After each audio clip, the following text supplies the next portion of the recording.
I know this one gets talked about a bit, and that's how to properly adjust the chain tension on a G4 Ski-Doo snowmobile. So your adjuster's actually located right back here. It's quite simple to access. There's no need to pull this pin whatsoever.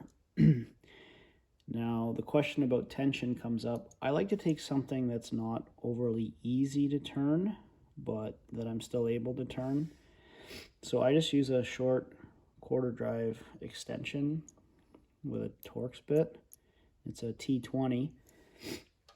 And I had to play with this a couple times myself with the gear case open until I was comfortable with actually adjusting it by feel.